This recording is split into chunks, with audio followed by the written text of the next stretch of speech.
Y vamos a continuar aquí construyendo esto, porque si no nos vamos a dejar esto y no es cuestión de dejarlo y dejarlo por los siglos de los siglos. Hay que continuar construyéndolo y a ver si conseguimos avanzar, incluso terminar esta parte del techo, del recubrimiento. Bueno, a ver qué tal va esto. Yo creo que ya va un poquito mejor, aunque todavía queda tiempo. Y habrá que luego después pues ver qué tenemos que hacer un poco para paliar todas las consecuencias. Pero bueno, ya por lo menos lo gordo parece que ha pasado. Y parece que ya podemos ir avanzando a otra fase. Vale, de momento este lo vamos cambiándolo. Con estos bloques siempre me equivoco. Me cuesta siempre un poquito porque me equivoco al ponerlos. Y bueno, vamos a ver si ya salimos de esta. Que yo creo que sí. A ver, vamos poniendo por aquí bloques. Y la verdad que vamos a tener que cambiar bastante. Parece mentira que haya tenido que venir un coronavirus para hacernos darnos cuenta de algunas cosas. Pero bueno, iban a pasar de alguna manera, pero no tan de repente ni tan de golpe, de verdad. Porque la economía, bueno, pues iba dando ya sus trotes y sus vaivenes, pero bueno, iba manteniéndose. Pero claro, ahora ya es realmente imposible. Hoy he estado mirando precisamente esas cosas que me gustan y de las que también voy a hablar, como es el caso del tema petróleo. Y básicamente he estado mirando el número de pozos de Estados Unidos, que como sabéis son los que se toman ahora como referencia para tomar el precio. Y bueno, la verdad que está la cosa jodidita, porque bueno, ya sabéis que han estado con fractura hidráulica y todo eso. Y la fractura hidráulica, si algo ha tenido y si seguirá teniendo, es que es económicamente inviable. Es inviable porque realmente cuesta más, realmente es destructiva ambientalmente y porque realmente era un parche solo a lo que ya pasa, que es que hay escasez de petróleo y no hay un precio, no hay manera de establecer un precio para que se mantenga un poquito la producción. Entonces, pues bueno, y ahora el coronavirus pues ha hecho que prácticamente se desaparezca la inmensa mayoría del consumo y con ello ha bajado muchísimo el precio. Consecuencia, pues que la fractura hidráulica ha dejado de ser rentable. Y como ha dejado de ser rentable, pues están empezando a quebrar bastantes pozos. Y el dato que precisamente que he visto hace un momento, pues ha demostrado que han perdido los estadounidenses 200 pozos en un mes, que es básicamente lo que estaban perdiendo casi en un año. O sea, básicamente esto quiere decir que pueden subir súbitamente los precios del combustible. Cuando digo el petróleo, ir pensando también en combustible fósil, la gasolina y lo que compráis básicamente el día a día. Van a subir súbitamente y luego van a bajar y luego van a subir y van a hacer picos, fuertes picos, y va a ser muy difícil realmente su compraventa, porque es muy difícil comprar y vender cuando hay tantos vaivenes. Entonces vamos a tener que ir pensando en alternativas. Y las alternativas ya sabemos cuáles son. Simplemente economía local. Tenemos que hacer lo primero, es lo primero. Economía local. Si no hacemos la economía local y no incentivamos un poco la economía local, al final nos va a dar igual, porque la economía deslocalizada lo que hace es consumir mucho combustible fósil. Porque a ver cómo lo explico para que me entendáis. O sea, la economía deslocalizada básicamente es tener los puestos de trabajo, como tenemos ahora en muchos casos, muy lejos de casa, muy lejos de las poblaciones de origen. ¿Y qué hace eso? Pues que la gente se tenga que mover en coche a trabajar, se tenga que mover, bueno, también se puede mover en tren, pero el tren, que se mueve por electricidad, la electricidad, por si no lo sabéis, un 20% se produce a través de combustibles fósiles, quemando directamente diésel o quemando gas o quemando, bueno, gas en menor medida, quemando carbón o quemando combustible fósil, vamos. Y entonces al final, bueno, la cuestión es la misma. La economía local. Que el transporte público y el tren está bien, pero en su justa medida. Entonces, tenemos que hacer economía local, eso es así. Economía local quiere decir comprar al lado. Quiere decir incentivar los puestos de trabajo que estén al lado de casa. Y eso es realmente casi lo contrario a lo que estamos haciendo, porque la cosa está bastante diferente, ¿no? Y ahora tendremos que ver cómo adaptarnos a eso, porque ahora llega un momento en el que sí, hay que incentivar.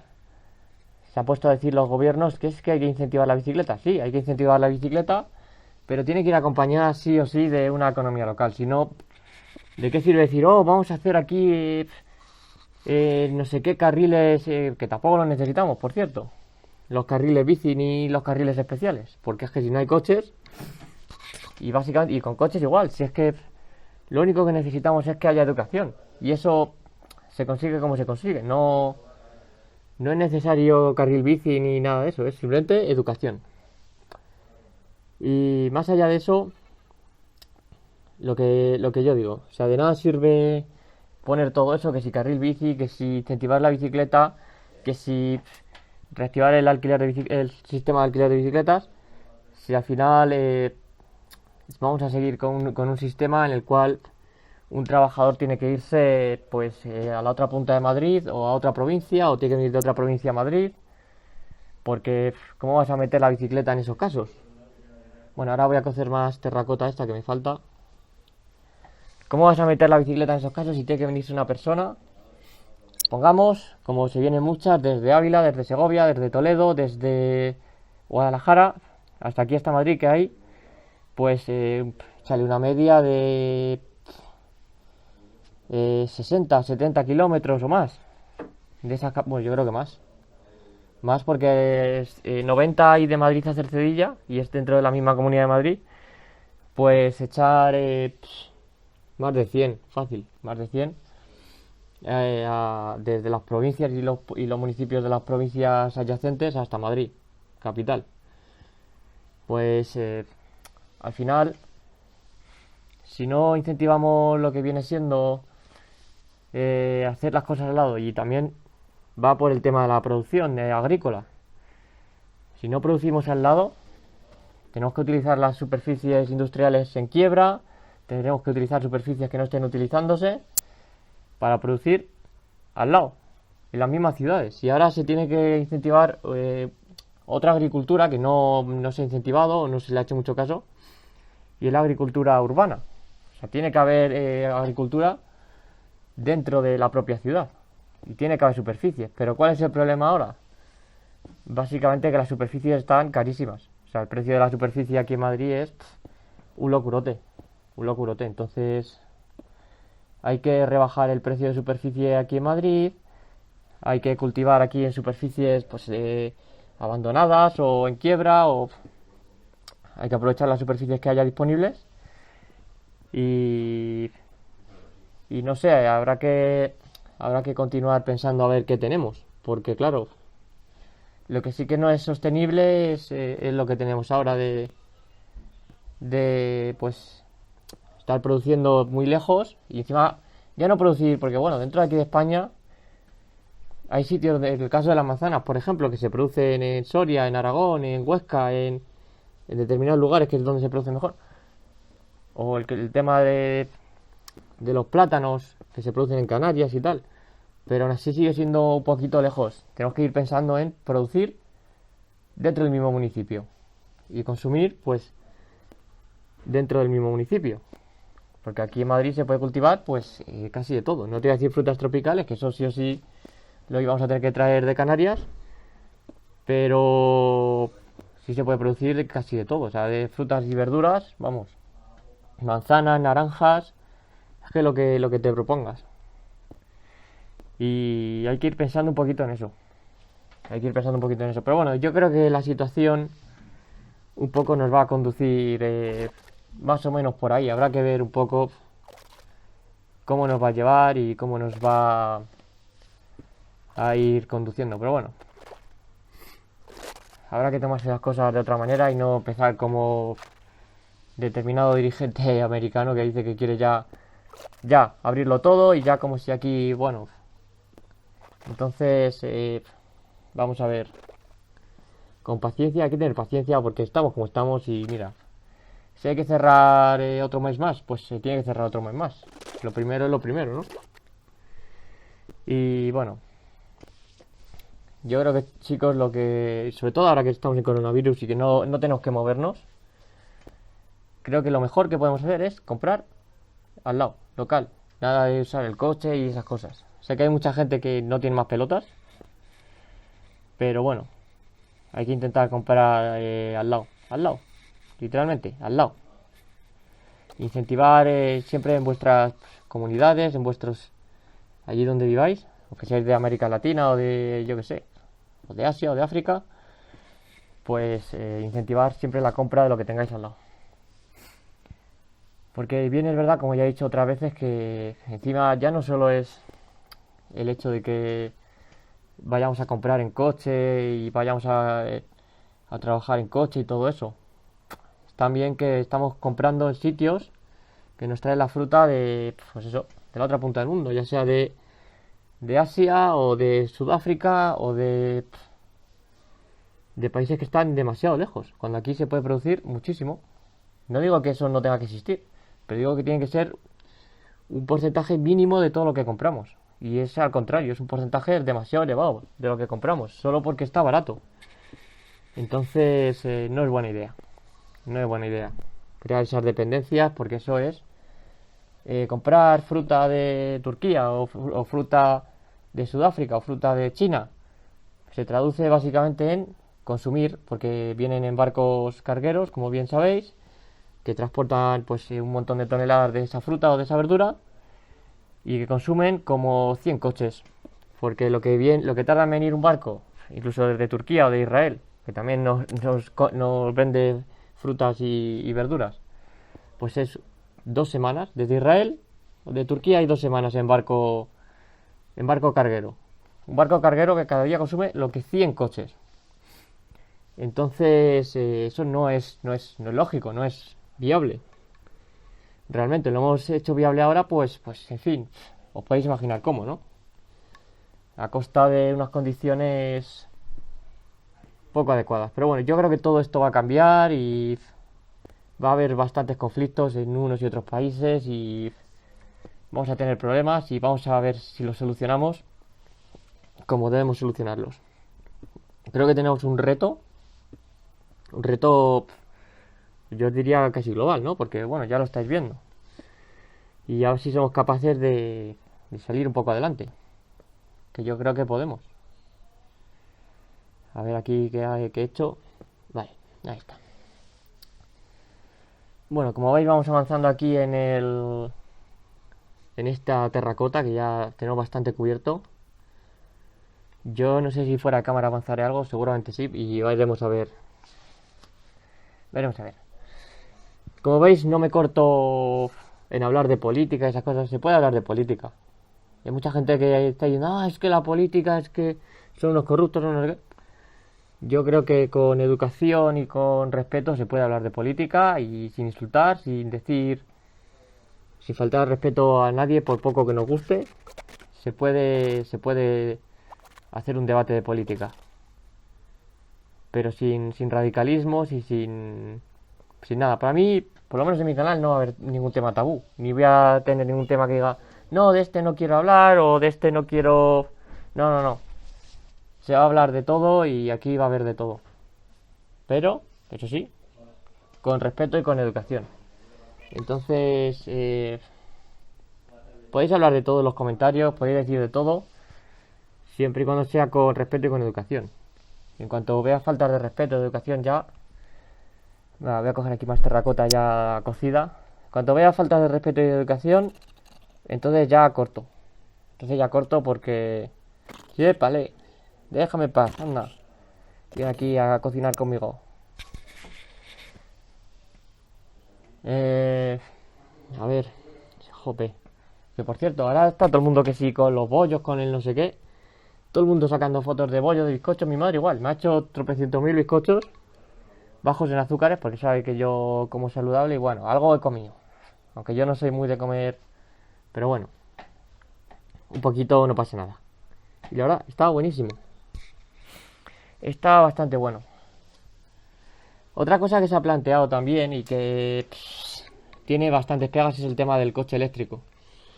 El coche eléctrico no tiene futuro. Es así de claro. ¿Por qué el coche eléctrico no tiene futuro? Mira, la energía eléctrica ya de por sí está cara.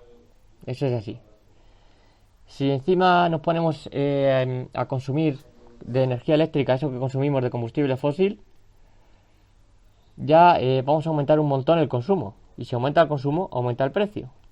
Si ya de por sí está caro, quiero decir, si ya de por sí con solo el tema pues luz y poco más está caro, pues no quiero deciros encima si le metemos el coche eléctrico. Aquí me podéis ver. Ahí mirando fijamente. Si le metemos el coche eléctrico al consumo, realmente vamos a aumentar mucho el consumo. Pues claro, de lo que es coche eléctrico, más luz, más todo lo de la cocina, más el consumo que hacemos ya de pues eso, el transporte público y todo eso. No damos, o sea, ya vamos muy justos y encima poner todo ese extra va a suponer poner por las nubes el precio de la electricidad y no va a ser viable realmente el coche eléctrico.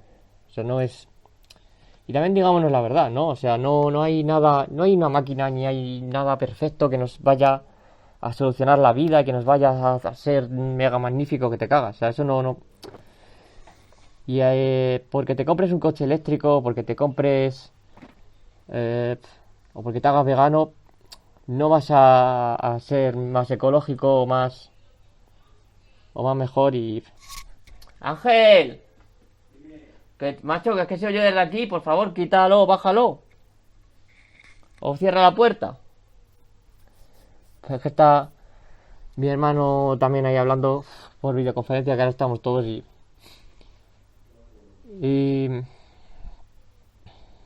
bueno, como iba diciendo, el hecho de pues eso, ponernos la etiqueta de verde por comprar un coche eléctrico o eso no nos va a hacer más ecológicos si no hacemos las cosas bien. Porque además, a día de hoy los coches eléctricos están por las nubes, porque claro, producir tantas piezas como requiere un coche eléctrico en baterías, en piezas de microchip y todo esto, pues es que claro, al final todo eso cuesta mucho más que simplemente pues unos componentes de combustión, ¿no? O sea, por eso están los coches eléctricos, pues aquí en España, pues 40.000 euros o por ahí. Algunos está un poco por debajo, pero vamos, mínimo 35.000. Y es una pasada, ¿no? Cuando tienes coches de gasolina a 20 y pocos mil euros, incluso a 15.000 euros. Eh, Creo que tenemos que reflexionar. Tenemos que reflexionar bastante sobre estas cosas y decirnos la verdad. Vamos a tener que hacer un esfuerzo bastante mayor de lo que hacemos. Un esfuerzo bastante mayor de lo que hacemos. Y esa va a ser la tónica. Y esa va a ser la idea de aquí hasta dentro de hasta ya para siempre, yo creo, porque el petróleo creo que no va a ir bien, va a llegar a crisis, va a llegar a conflictos en los países productores y bueno, y entonces tenemos que pensar en buscarnos la vida, así de claro. Por lo tanto, pues no nos queda otra que incentivar mucho más el consumo local y no creernos las tonterías de que si el coche eléctrico, estas cosas, porque no hay máquina que vaya a hacer las cosas por nosotros. Tenemos que hacerlas nosotros. Bueno, la verdad que estos capitulines de hablar así mientras construyo, la verdad que me encantan. Me gustaría tener más gente que me respondiese y así hacer un poco pues, un diálogo, pero bueno, estamos los que estamos. Yo la verdad que seguramente me quedaré con 10 suscriptores o no sé, a lo mejor tirando por lo alto a 20. Pero Minecraft me encanta y creo que lo voy a seguir haciendo bastante tiempo siempre y cuando pueda. Ahora voy a entrar en un mes un poco... Pero bueno, si os ha gustado el capitulín, dale al like, suscribiros y adiós. Adiós, adiós, adiós, adiós, adiós, adiós, adiós. Jeje.